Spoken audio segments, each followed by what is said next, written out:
Okay, it's May 2025, and, well, a ceasefire in Ukraine still seems a long way off, doesn't it, despite all the talks? Yeah, it really does. And we just saw that significant drone attack recently, too. Exactly.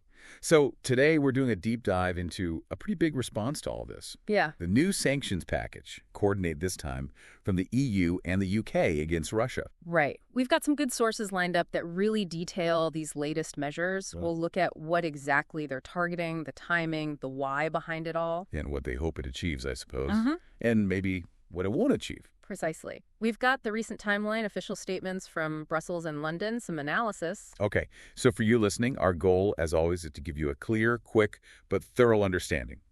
Cut through the noise on these new sanctions and what they might mean. Right, let's get into it. Okay, so to really get why these sanctions are happening now, we need a quick look back. Russia's invasion, Feb 22, then this whole shadow fleet thing popped up. Right, the tankers trying to get around the oil sanctions. Okay. Exactly. And then just this month, May, we had those peace talks in Istanbul. Trump was heavily involved in brokering those. But they didn't go anywhere, did they? They fell apart pretty quickly May 16th. Ukraine said the demands were just unacceptable. That's right. And then, boom, the very next day, Saturday the 17th, this massive Russian drone attack. Reports said, what, 273 drones? Biggest wave since the start. Yeah, hitting cities across Ukraine. And tragically, that same day, a drone strike in Sumy killed civilians.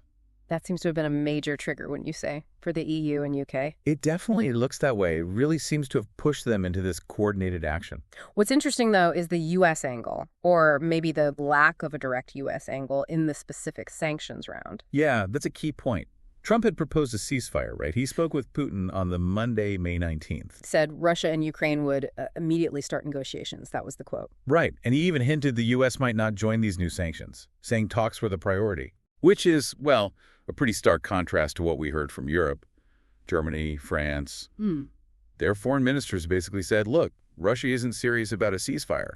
We need to react. They did. They were quite clear they expected the U.S. to stand with them, but they weren't going to wait, it seems. And Zelensky, meanwhile, was pretty skeptical about the whole negotiation thing, said Russia was just buying time. And that skepticism, seems to be why the EU and UK just went ahead on Tuesday the 20th, announced their packages together without waiting for a green light from Washington. So potentially a bit of a divergence there Yeah. between the U.S. approach and key European allies. It certainly looks like it, at least in this instance, how to handle the next steps. Okay, let's drill down into the actual sanctions then. The EU's 17th package. Sounds like the shadow fleet is a huge target here. Absolutely huge. They've added another 189 vessels to their list. These are ships they believe are part of that fleet or helping Russia get its oil money. Wow, 189 more, so the total is... Brings the total to 342 vessels now. And the key thing is, these ships are banned from EU ports, banned from getting services like insurance, repairs, in the EU. Has that heard? They're calling it the largest single G7 sanctions action on the shadow fleet. And there's already some impact reports suggest a 76% drop in Russian crude deliveries on ships the EU has listed. 76%. Okay, so they're really trying to choke off that route for circumventing the oil price cap. Just a reminder for you listening, the G7 oil price cap tries to limit how much Russia can earn per barrel. Precisely. But it's not just the ships. The EU also targeted 31 new companies. Doing what exactly? Either directly supporting Russia's military-industrial complex or helping Russia get around existing sanctions. And crucially, these aren't just Russian companies. Okay. Where else? We're talking entities in Turkey, Vietnam, the UAE, Serbia, even Uzbekistan. It shows how global this network of circumvention really is. Right. It's a complex web to untangle. So trying to close those loopholes abroad. Are there new individuals listed too? Yes. 75 new listings. Overall, 17 people, 58 entities, mostly Russian military defense sector types, people involved in undermining Ukraine's sovereignty. And some pretty grim stuff mentioned, like looting cultural heritage. Yes, that's specifically mentioned. Plus, individuals and groups active in the occupied territories. And they've also hit a major Russian shipping company, Volga Shipping, because it generates state revenue. Okay. And on the trade side, I saw something about tighter controls on specific tech items. That's right. Expanded export bans on dual use and advanced tech. specifically chemical precursors for energetic materials. Meaning? Things like sodium chlorate, potassium chlorate, aluminum powder, magnesium powder, boron powder. The significance, there's evidence these chemicals are used as propellants in Russian missiles. Ah, so hitting the supply chain for the actual weapons. Very direct. Trying to be, yes. Starve them of the ingredients. But it wasn't just chemicals, right? Something about machine tools. Yeah, spare parts for CNC machine tools. Things like ball screws and encoders. Why those specific parts? Well, CNC machines are vital for precision manufacturing, including military gear. The machines themselves might be sanctioned, but you need these specific high-wear parts, ball screws, encoders, to keep them running accurately. Got it. So make it harder to maintain their existing manufacturing base. Exactly. Erode that capability over time. One last point on the EU side, this Sakhalin II exemption for Japan, still in place. Yes, they extended the oil price cap exemption for oil from that specific project just for Japan until June 2026. It's about Japan's energy security needs. Acknowledging the complexities then. Yeah. Okay, let's switch over to the UK measures. 100 new sanctions, I read. What's their focus? A broad sweep, actually. Military targets, energy, finance, and also information warfare, which is interesting. How so on the military side? They explicitly mention targeting supply chains for Russian weapon systems, like the Iskander missiles, the ones frequently used against civilian areas. So disrupting how those weapons are made and supplied. And the information warfare angle. Yeah, they've hit 14 more people at the Social Design Agency, the SDA. Ugh.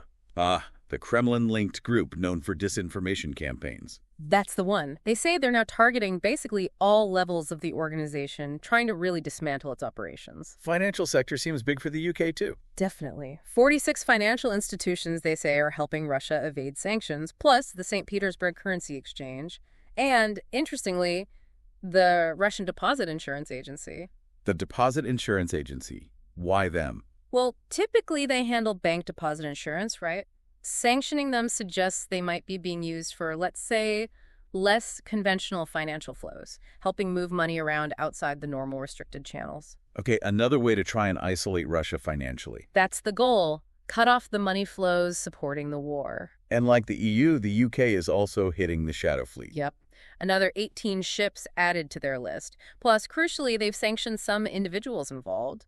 A British national named John Michael Ormerod and 2 Russian captains of these tankers. So targeting the enablers, not just the assets. Exactly, showing they're looking at the people involved too. And finally, the UK mentioned working on the oil price cap itself. Yes, they said they're working with G7 partners to try and lower the cap on Russian crude oil, squeeze those revenues even further. Okay, so bringing both the EU and UK packages together. What's the big picture goal here? What are they trying to achieve with this coordinated push? Well, the stated goals are pretty clear and consistent from both sides. 1, increase the cost of the war for Russia, make it financially painful. Right. 2, undermine Russia's ability to actually fund the war and sustain its military machine. Okay. And 3, send a really strong signal of unwavering support for Ukraine. Keep the pressure on Moscow. And the intended economic impact. We know Russia's economy has been under pressure. Yeah, reports already suggest, Russia's selling its oil and gas at discounts, but paying premiums for imports. Inflation's high. The budget deficit is growing. They're dipping heavily into their national wealth fund. Their rainy day fund. Basically, yeah. And oil and gas revenues, their lifeline, are significantly down. These new sanctions are designed to just turn the screws tighter on all those points. Make things worse. And militarily, it's about restricting access to those key technologies and parts we talked about. Precisely. Make it harder to build new weapons, harder to repair existing ones. The idea is to gradually degrade their military capability over the long haul. So how has this all landed? What are the reactions we've seen? Well, no surprises, really. Zelensky welcomed the sanctions. He repeated that line about Russia just buying time with any talk of talks. And Moscow. Maria Zakharova from the Foreign Ministry gave the expected response. Russia won't bow to ultimatums. The ball is in Kyiv's court regarding any peace process. Standard rhetoric. And it doesn't sound like this is the end of the road for sanctions either. Definitely not. Ursula von der Leyen, head of the European Commission, explicitly said they're already working on an 18th EU package. Already. Yeah. And the UK has signaled more action is likely too. So the economic pressure campaign is clearly set to continue. Okay, so let's sum up the key takeaways here. We've got a major coordinated sanctions push from the EU and UK, big focus on the shadow fleet, trying to cut off that oil revenue lifeline, and also hitting Russia's military-industrial complex hard, targeting specific technologies, components, and supply chains. Right. Notably, this happened without immediate, direct U.S. participation this time around. And, well, the outlook for a ceasefire still looks pretty uncertain. That sums it up well, and it leaves us with a pretty crucial question for you, the listener, to think about.